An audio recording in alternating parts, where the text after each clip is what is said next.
Thank you so much, Mr. Rooney. Mr. Gibson. Well, I'd like to begin by thanking the Chairwoman, the Ranking Member, and members of the committee for holding this hearing. I sincerely appreciate the opportunity to come before the committee to address what I believe is a pressing issue facing our country today. While the debate over presidential war powers has resurfaced as a result of the ongoing operations in Libya, as those assembled here today know full well, the ambiguity surrounding this issue has been a source of controversy for decades, despite and perhaps in spite of the War Powers Act passed over the President's veto in 1973. While it is somewhat encouraging that in recent days the President has taken steps to obtain congressional approval, it's unclear why he waited until a 60-day period had passed and why he sought approval from several international organizations prior to the mission, but failed to consult or seek statutory authorization from Congress. In view of the War Powers Act, I believe the President's actions are on dubious constitutional grounds. But I want to be clear, this is not a new phenomenon.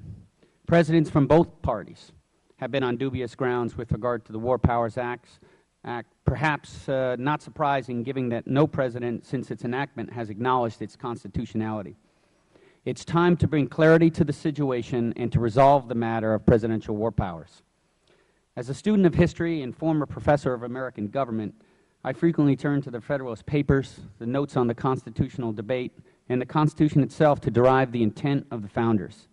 It is my belief that the Founders envisioned a shared role between the executive and legislative branches with regard to war making. Ever concerned about unchecked power, especially unchecked executive power, the Founders invested in the Congress the power to declare war. The American people would have say in the solemn decision on the use of force through their duly elected representatives, Federalist Paper 69. The Founders also envisioned energy in the executive, Federalist Paper number 70, and the ability to defend the country and to lead our armed forces in time of war by investing in the President the responsibilities of Commander-in-Chief. As political scientist and presidential historian Richard Neustadt noted, the Founders set up a constitutional design where separate institutions shared power. Since World War II, and in part a result of the Cold War, the existential threat from the Soviet Union and the specter of nuclear war, over time these war powers have accumulated in the executive branch, this recent operation in Libya being only the latest example of executive fiat. It's time to restore balance to the executive-legislative branch relationship and bring back in the voice of the American people on matters of war and use of force. It's time to reform the War Powers Act. Recently, I introduced legislation that fundamentally amends the War Powers Act. My bill, H.R. 1609, which currently has 12 co-sponsors, including 2 distinguished members from this committee, Mr. Burton and Mr. Johnson, the War Powers Reform Act seeks to restore the Founders' intent by clarifying when the President has the authority to deploy our armed forces into hostile circumstances. This bill empowers the President to act under the following circumstances: declaration of war, specific statutory authorization from Congress, including obligation under treaty, a national emergency created by attack or imminent threat of attack upon any of the United States, its territories or possessions, or its armed forces. The most significant provision in my bill is a new section regarding the limitation on the use of funds. If none of these foregoing circumstances are met, the President may not obligate or expend funds to deploy the armed forces of the United States. The 90-day provisions in the current War Powers Act are deleted. Over the years, these provisions have proven vague, ineffective, and counterproductive to the intent of the War Powers Act.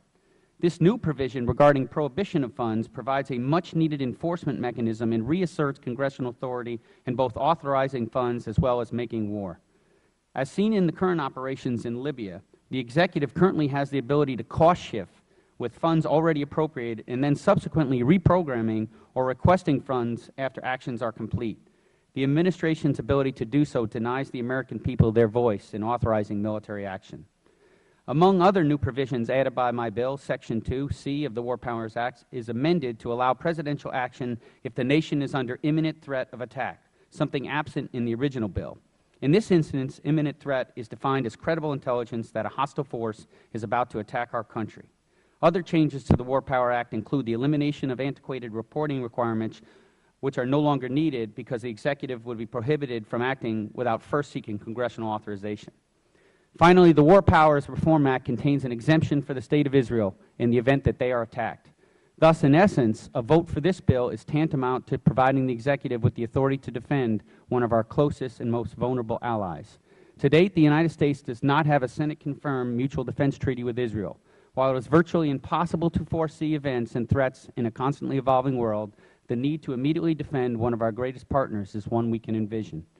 In conclusion, while this bill responds to the situation in Libya, the broader intent is to restore balance to the executive-legislative branch relationship on matters of war power.